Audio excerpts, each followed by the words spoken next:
اونیگیری اسنک ژاپنیه، مثل ساندویچ برای غربی‌ها.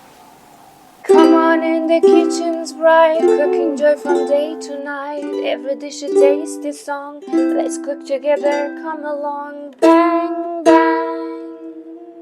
برای درست کردن اونیگیری خوشمزه به برنج سوشی احتیاج داریم. البته که میتونید از برنج دیگه هم استفاده کنید، مثلا برنج شکسته گزینه خوبیه. برنج رو همونجوری که کته درست میکنید آمادش کنید، بشوریدش، بریزیدش توی قابلمه، با نمک و روغن و آب بذارید خوب بپزه. من توی آبش موقع پختن سبزی هم اضافه کردم. برای این مدل که خیلی هم راحت درست میشه من از تن ماهی استفاده کردم، ولی شما میتونید از هر پروتئینی که دوست دارین استفاده کنید یا حتی فقط سبزیجات بهش بزنید. به ماهی فلفل سیاه اضافه کردم، زنجبیل خرد شده و سس سویا. با هم مخلوطشون کردم تا خوب مزه دار بشه. من میخوام برای رنگ بهتر آووکادو هم به موادش اضافه کنم.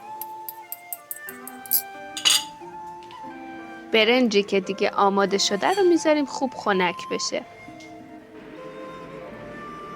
به یه ورق نوری احتیاج داریم، سیوید خشک شده، همون که تو غذاهای ژاپنی خیلی استفاده میشه. میتونید ازش استفاده نکنید ولی خب خیلی خوشمزه‌اش میکنه و توی ورژن اصلی حتما استفاده میشه.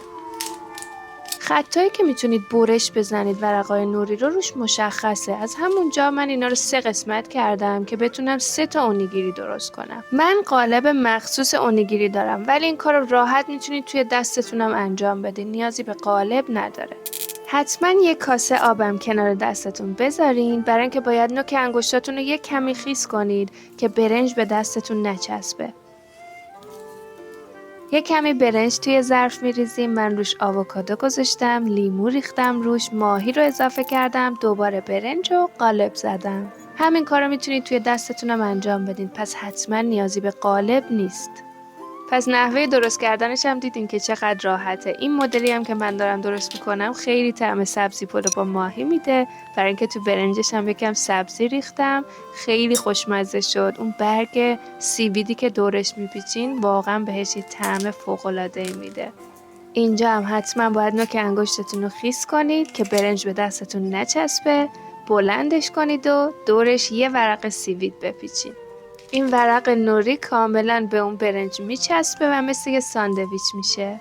برای مواد میانیش هر چیزی میتونین استفاده کنید، میتونید با ذائقه خودتون تغییرش بدین.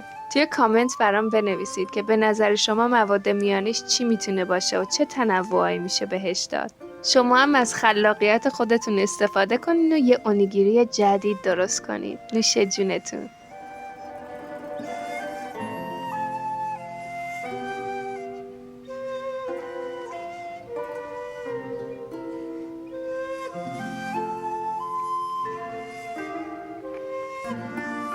اونیگیری اسنک ژاپنیه، مثل ساندویچ برای غربی‌ها. منم یکم ایرانیزش کردم، بهش سبزی اضافه کردم، خیلی خوشمزه شد. هم میتونه یه اسنک باشه، هم میتونه توی ظرف ناهارتون باشه برای محل کارتون. هر چیزی هم میتونید وسطش بذارین، میتونید تغییرش بدین، حتی گیاهی درستش کنید.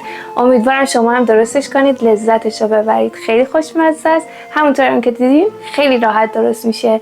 نوش جونتون. تا یه ویدیوی دیگه. خدافظ.